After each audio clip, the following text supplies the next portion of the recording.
Good evening, Southwest Georgia. I'm Andrew Schnitker, and welcome into Fox 31's The Blitz. Well, it's the final week of the regular season, and the playoffs, they're waiting next Friday. And for some teams, the elimination game started tonight. A win, and they get to see another Friday night. Now a loss, and it's a long 9 months before the start of next season. But some teams are searching for more tonight, like a region title. And that's where we're going to begin tonight's program with the Region 1 5A Championship. It's Colquitt County versus Valdosta in our Jeannie K. Tupper Game of the Week. And it was a game of the week. The Packers are undefeated in Region 1 and haven't had a close game since the team lost to Warner Robins a month and a half ago. Valdosta coming off of a bye. They're ready to roll. 7-0 catch right now. Jason Jelks finds Charlie Albrighton with the nice pass there. A nice gain for Valdosta. Now moving on to the second quarter. Jelks then hits Demetrius Melvin for the touchdown pass. That gives Valdosta, a 13-0 lead. Extra point was no good, and that was the score at halftime. Moving on to the third quarter, still 13-0 Valdosta. Jelks' pass is picked by Stacy Blackwell. Blackwell running down, nice play by Blackwell, getting Colquitt back into scoring position. And then this is the Packers. Willie Woodyard runs it in to get the Pack on the board. Hey, we're rolling right along, 13-7. Valdosta is still leading. Now, second half, still Valdosta. Fumble returned by Dondre Copeland for a touchdown. It was 14-13. Colquitt County takes the lead. This was a crazy one down in Bazemore-Hyder, and we're still going in this one. Colquitt County takes the lead in overtime. Right now, it is 24-21. The Region 1 AAA title also on the line tonight. Cairo hosting America's Sumter at West Thomas Stadium. And the Serpentmakers looking at back-to-back region championships tonight against the Panthers at West Thomas. First quarter, Randy Wooten catch, pass, but fumbles, and Kadarius Bryant recovers the ball. Nice play by Kadarius Bryant right there. Now still first quarter, Donald Thomas picking off the pass. Fighting for, battling, number 20 comes up with it to stop the drive. Now Zay Donaldson. A long play for the Cairo Serpentmakers. Good yardage down the sideline on the right side. And then, the moneymaker for Cairo Serpentmakers, Terrell Kaysen, with the touchdown, giving the Makers a 7-0 lead early on. Now after that, Cairo just kept rolling. Donald Thomas gets the touchdown catch right here to make the score. 14-0 Cairo leads, and this was a final, wasn't even close. Cairo wins 42-0. Cairo will host a playoff game next week as the number 1 seed. America's Sumter will be number 2. A late September loss to Seminole County changed everything for Mitchell County. Since then, the Eagles have 4 straight wins through Region 1 Single A, outscoring opponents by an average of 31 points a game. Tonight, the Eagles are trying to dash the playoff hopes of Terrell County. The Green Waves hosting Mitchell County tonight in Dawson. Terrell County must win to get the final playoff spot in the region. And since the team holds the tiebreak over Miller County, they needed it all tonight. In the second quarter, still scoreless game, but Terrell County driving. Tristan Moon with the lead, block up the left side for a nice gain. Terrell County in business. Now Moon trying the left side again. Mitchell defense shutting him down. Good play there. Now the drive halts. One last chance for Terrell County. The pass is picked off by Mitchell's Mozell Atkins. Atkins down the left side. Good gain. He reaches nearly the 50-yard line to get Mitchell County an opportunity to score. However, they were unable to do that in the second quarter. Only 13 points total in this game as Mitchell County wins it by 1 point, 7-6. Mitchell County will host a playoff game in Camilla next week, while Terrell County, better luck next year. Beckington Charter playing tonight in Camilla against Glasscock County. The Blazers still building in their second season of varsity football. Winless this year, expected to play a full single A schedule next year. And this one, well, it got ugly pretty quickly. Glasscock County goes up 42-0 in this one. And yep, it was rolling clock Cinti for the Blazers, but there were some good plays in the second half. This is Garrison Dykes on the kickoff return. Watch him, actually that's Picard McDuffie, number 21. Never touched on the kickoff return, scores or gets down to the 5-yard line, and then Garrison Dykes, the running back, gets in the end zone for Beckington Charter. That would be the only touchdown for the Blazers. Final score from Camilla, 48-6. The Terrell Academy Eagles own the second spot in the Region 2 of GISA Single A, and of course, another homecoming for us. The Eagles are coming off last week's loss to Westwood, taking off Randolph Southern tonight in Dawson. In Terrell County, they were rolling.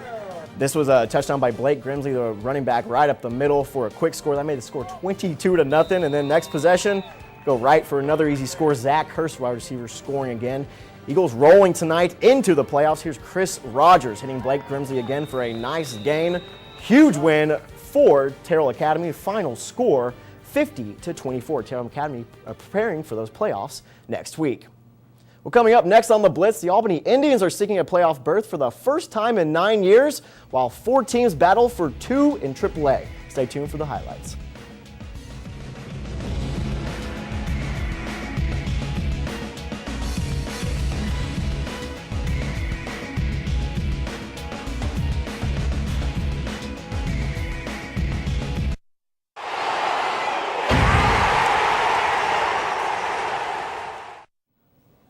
And welcome back. The Albany Indians are still clinging to a slim shot at the AA playoffs. With a win tonight against the Cook Hornets, the Indians could send Region 1 into a wild tiebreak scenario for that final spot. Now, it's essentially a playoff game tonight. The Indians haven't reached the playoffs since 2002. Task won't be easy against Cook, but they're making it look easy from the beginning. On the opening kickoff for Albany, this is Jacaniah Jackson. The speedy wide receiver gets it at the 10. And no one's catching him. That's a 90-yard touchdown. Extra point was no good, making the score 6-0 Albany early. Now this is when they get into some trouble. Next Albany possession, Manuel Bird. Bad snap, goes way over his head, and Cook's Ronard White recovers it at the 1. KJ Edwards, the running back there, punches it in for the Hornets. Cook takes the lead 7-6 at this point. Now Cook, on the following kickoff, looks like a pooch kick down the left side. Well, it turned into an onside kick. The Hornets recover this one, and they're back in business. Same drive, Cook quarterback Zach Fossum. He hits KJ Edwards again down the left side, and Edwards, well, he does the rest. Touchdown, Cook. And Cook, they just kept rolling tonight. Final score from Adel, 43-14. Cook wins, and Cook is in the playoffs. Lee County wrapping up their season tonight at home against Warner Robins. Trojans hit hard in region play, currently on a 4-game losing streak, and playing Warner Robins, well, that usually doesn't help much. It was already a running clock in the second half. 5:57 left in the third quarter, 4th and long, and nice play. Stephen Collier gets it to Josh Cabrera. That one gets for good yardage. Penalty against the wide receiver allows Lee County another chance. Now, this was also to Brandon Patton, that wide receiver. He picks up some yards there. On 3rd and goal for Lee County. On the 13-yard line, Stephen Collier gets to Josh Cabrera, and Cabrera for the touchdown scores. Extra point is good, but Warner Robins led at that point 49-14. Lee County had the ball with that rolling clock for most of the third quarter, but obviously they did not get enough. Lee County's season is over. Final score 56-14. Warner Robins, they continue on in the playoffs next week. It's that time of year for Deerfield-Windsor. The Knights won the region last week by beating Westfield 27-12, and tonight it's a playoff tune-up against Southland Academy. Deerfield at Webb Memorial Stadium tonight, and the Knights will be back there next week for the first round of the playoffs and possibly even the second. Tonight against those Golden Raiders, it didn't start out so swimmingly. First Deerfield possession, quarterback Dallas Martinson rolling out, gets sacked by William Oster of Southland. That's a 15-yard loss, a big one. Now Southland's next possession, however, Jake Hood, the quarterback, he gets beat down. Quentin Hurd gets the sack and also gets the fumble recovery. And look, there it is, another touchdown right there. Couldn't even find the ball. Hurd scoops it up. 7-0, Deerfield Knights are leading. Now, next Deerfield possession from the Knights 40, Quentin Hurd again. The man was all over the place. He starts right, spins away from the tackles, gets down the left side for a nice 20-yard gain. We might see that play just a little bit later on. Now, second quarter, that sets up Karan McLean from inside the 5 on the toss. Touchdown Knights. This one looked easy for Deerfield-Windsor. Final score 41-0. They beat Southland. Now, Southland finishes the season at 5-6. The Knights march on at 9-2, entering the playoffs as the number 1 seed.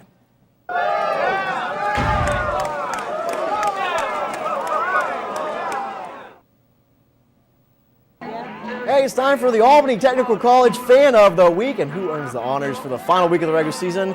No one else but the Sparks of Baconton Charter, rocking the country dancing. Can't fail with some country dancing and some line dancing there, I think, as well. Ages from about 5 to 15. Congratulations, guys, for being our Albany Technical College Fans of the Week. Well, after the break, we'll break down the final 2 playoff spots for AAA Region 1, who's in and who's out between Westover, Monroe, Crisp, and Worth. Find out next on The Blitz.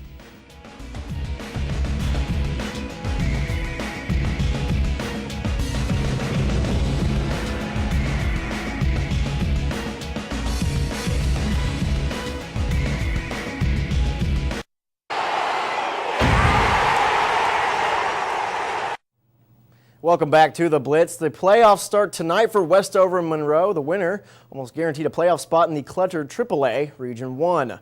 Both teams 2-3 in the region. A Westover win and the Patriots are in no matter what. Well, a Monroe win and the tiebreak situations, they get dicey. Tonight from Hugh Mills Stadium, Monroe feeling good most of the game. Now this is a scoreless game. Monroe gets rolling with Brandon Gordon.